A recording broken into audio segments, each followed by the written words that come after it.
This is the Big O Show.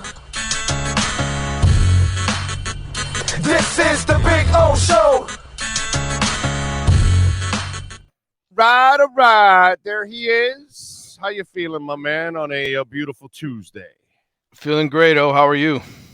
Good, man. Good. Walk us through, educate us on this whole thing with the NCAA and the probation. How does it affect the program? Well, I mean, listen, we're in a new era, right? Because of NIL, and I think the NCAA is trying to flex its muscle a little bit in the NIL world, and naturally they picked on John Ruiz because he's the most outspoken when it comes to it, right? He celebrated the Nigel Pack deal. He celebrated the Cavender twins and others. So I think in a lot of ways the NCAA probably put a target on his back. Hey, we gotta punish Miami in some way, shape, or form. It's Miami anyway, so Right. But let's get this brash booster, right? Who's forking over tens of millions of dollars to help Miami and make an example of them. And the reality is, I don't know what this honestly means because I don't know how much teeth the NCAA really has in the long run.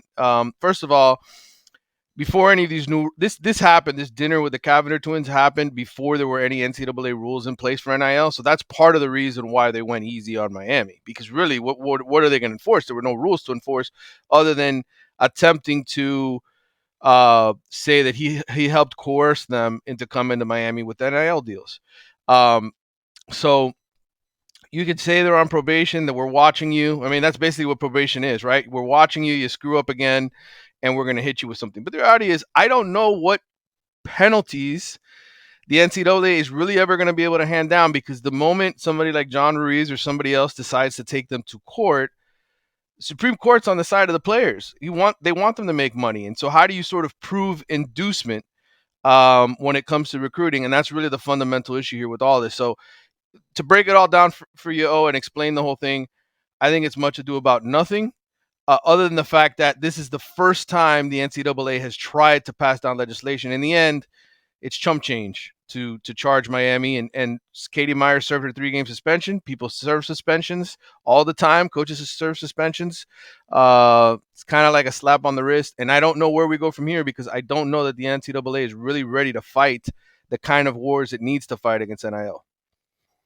All right, we got spring football coming up.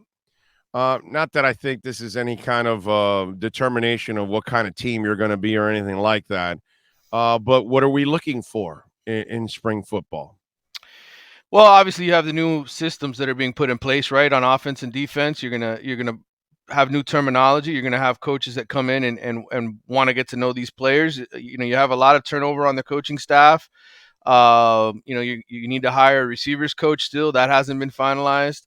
You need to get potentially another defensive assistant, whether Mario decides to make that a guy like Jason Taylor as defensive line coach, or he hires DVD to work in the secondary. There's a chance Joe Salavea, who's Miami's defensive line coach at the moment. I know he interviewed for a job last week with the NFL with the Lions, didn't get it. He could potentially be leaving still at some point. So you have a lot of turnover in different coaching positions. So there's a lot going on, man. In the roster turnover, you got 23 new guys on the field here for spring football, 8 transfers, 15 high school recruits. You have guys coming off surgery, and are being held out after getting banged up during the football season. So there's a lot to watch. I put together the 5 storylines for The Athletic today, kind of the 5 things I'll be watching. As far as the football is concerned, I think wide receiver, cornerback, those are the 2 areas where you look at and you say, okay, Miami needs people to step up in those places big time. And I think ultimately, from a football perspective, looking for individuals who shines, etc. That's what I'll be looking for when the spring game comes what along. Specific April 14th. names are you looking for at wide receiver? Yeah, I think Colby Young. He's a guy who came on strong at the midway point of last season. Big physical receiver. I know he was clocked running over 21 miles an hour. He was just as fast as Jacoby George and Brashard Smith and some of the other receivers Miami has. But can he be a consistent downfield threat? Can he be somebody that Tyler Van Dyke, when he's protected, can throw the football to down the field and help stretch defenses out. That was a major problem for Miami last year. They didn't have many very explosive plays. They needed long, time-consuming drives to get into the end zone. They weren't very good at running the football. This is supposed to open up the offense, but if Tyler Van Dyke doesn't have guys he can throw the ball to, that's a concern. And let's not forget, Will Mallory is gone. He was your leading receiver. He was your tight end. You got to replace that guy as well. Elijah Arroyo has to prove he can stay healthy. You have Jaleel Skinner coming back for his second year. They've got talent at those positions, though, but you need guys to step up and show you that they can actually make the plays consistently and be counted on. And so I think receiver and cornerback, those are the two big ones. You have to replace both starting cornerbacks as well. So do they have a true number one corner? I don't know. I don't think so. None of us even know. Yeah, we don't Yeah. even. We don't even know if they have a number one wide receiver. Right. I mean, I would think that Colby Young is positioned to be that guy, but But he hasn't proven that. Yeah. Right. He's got to prove it consistently, and so a lot to sort of prove at those two spots, in my opinion. Yeah. No, I'm with you there. And here's the other thing that you got to look for. Okay, new offense. Okay, how do you handle Tyler Van Dyke now? Yeah. Does he play? Did you figure out how he needs to play? So you can. So if you're going to bring him back, or you're going to ask him to come back, well, then make sure you put him in a position to be successful. And I think that that's one thing I would like to see this. In this spring practice, that at least. To me, not a lot of things matter that much in the big picture, but you'd like to see a quarterback that at least is comfortable in the system that you're installing. Right, and I think he will be. I mean, Tyler really thrived, being in the spread offense when he had Charleston Rambo to throw the ball to downfield, when he had a guy like Mike Harley, who was pretty consistent throughout his career and finished as Miami's all-time receptions leader before he left. You need guys to be healthy. Xavier Restrepo, losing him last season, you want to see him have that chemistry with Tyler Van Dyke. They were supposed to be a big-time pairing. They hardly played together because both of them were banged up throughout the year. So, to me, all of that are signs that when you come out of spring football, you want to feel better about those things. I agree with you. Yeah, no, I'm with you there. It's all right. You talked about the coaching hires, so that's still going on. But is it a productive thing for Mario not to have them already filled with football activities already going on, like the spring game? Well, I mean, ideally, you would love to have everything squared away. But as I told you many times before, I mean, the NFL, right? Those openings happen uh, after the season. Guys end up switching jobs, and so it happened to the Florida Gators. They lost their defensive coordinator 2 weeks ago. People are switching jobs. The calendar is kind of messed up in the sense that it's not on the same page. The hurricane season ended in November. They never played in a bowl game. It feels like it's been an eternity, but the reality is the NFL season just ended a couple weeks ago, and people are still shuffling around. You saw Eric Bieniemy obviously went to the Washington Commanders, so big time people are still switching positions, and that affects. There's a domino effect with it all. So I think ideally you would love to have it, but as I mentioned to you before, Mario Cristobal really didn't finalize his coaching staff until the first day of fall practice last year. We didn't know if he was going to be making a switch with his tight ends coach. Stephen Field ends up getting a contract, I think, literally the first day of practice. So, I mean, I think things can go up all the way until the start of fall practice.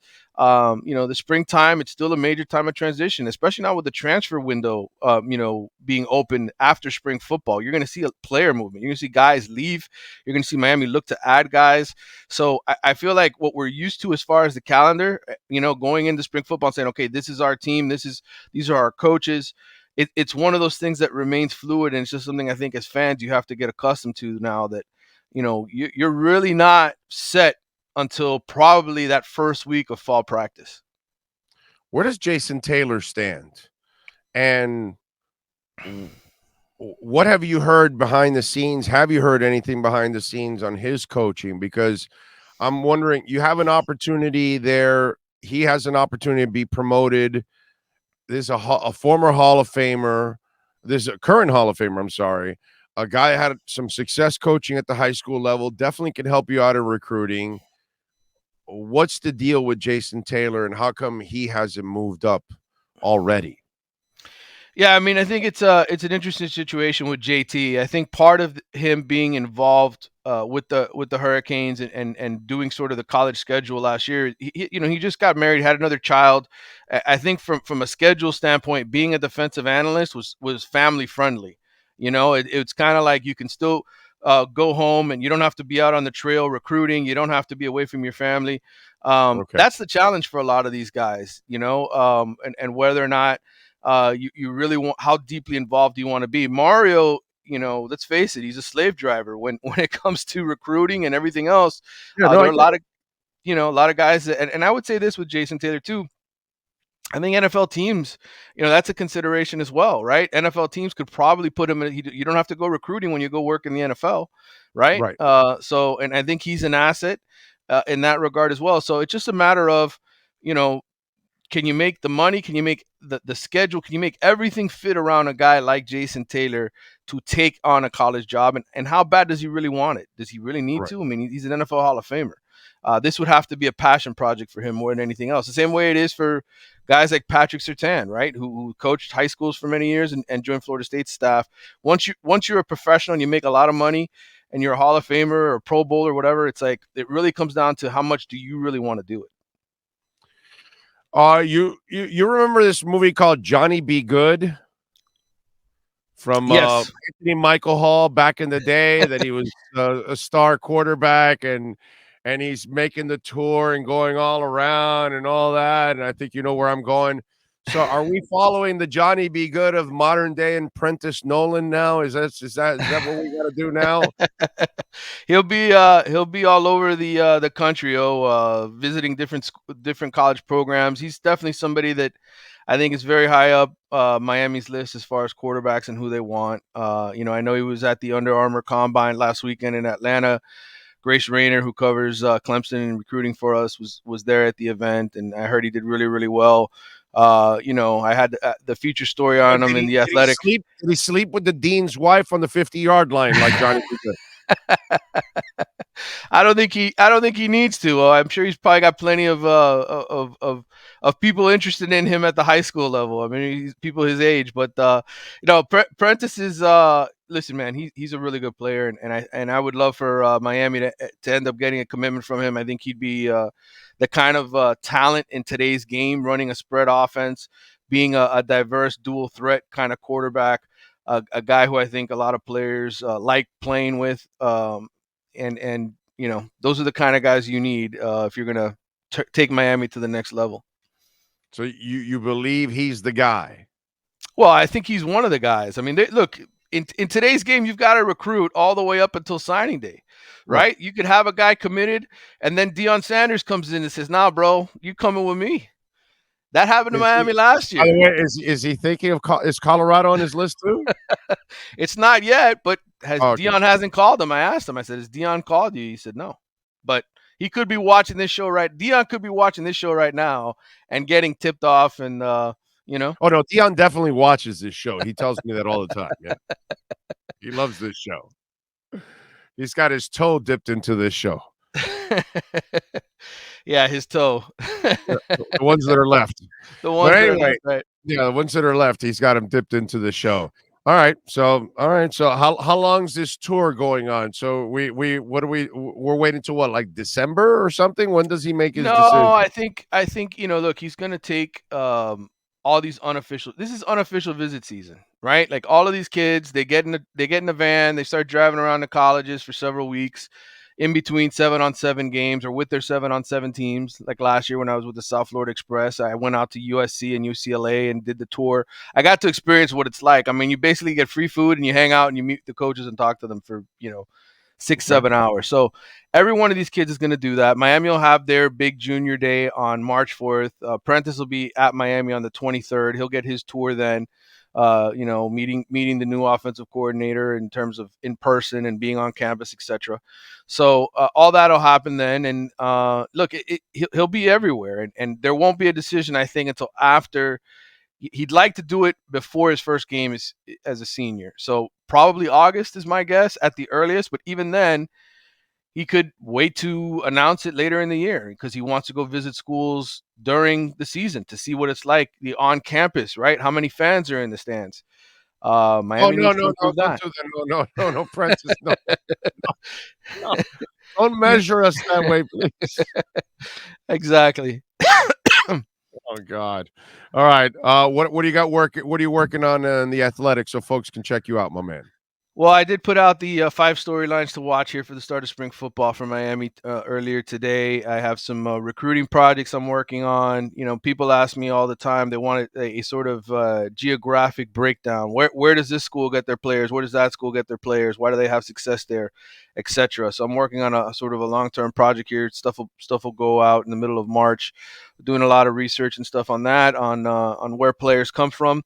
And there's plenty more stories, man. I got features. I've interviewed so many guys. Cole Heinrich, I just met. He's an unranked tight end out of Cardinal Gibbons, 6'4", 230 pounds. I watched him play this past weekend in a 7-on-7 here up in Pompano Beach. Really good player.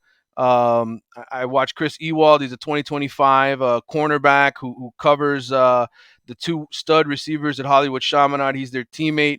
He's already committed to Michigan. I'm getting to get to know, kind of like what you do when you go to Senior Bowl and watch all these guys. I get a chance to do this off-season stuff where I'm watching these guys and talking to them one-on-one. So much better than during in-season, and to me, you really get to know these guys a little bit. So it's just, I'll have plenty of stories on recruiting and the Canes and everything else. And again, spring football starts Saturday this weekend. Thursday, I'll be in Bradenton IMG Academy. They have their combine.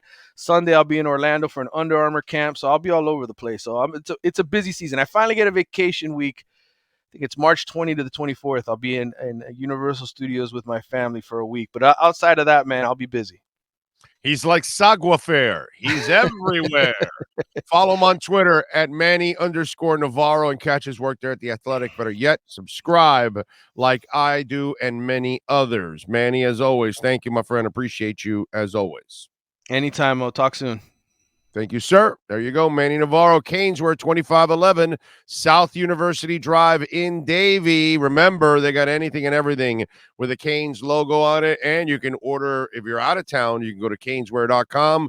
You order over $99, you will get free shipping, and you will easily go over $99 because the place is addictive. You're just going to find, oh, I like this, I like this, I like this, I like this, I like this. Love that place. Inter Miami gear. They've got Miami Heat gear, Miami Dolphins, the Marlins, Panthers, and then, of course, anything and everything pretty much with a Canes logo. Go see Brett, Jeff, all the great people out there. 2511 South University Drive in Davie. Go to caneswear.com.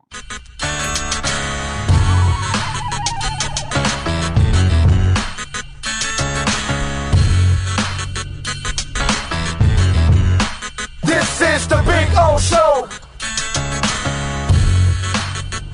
This is the Big O Show.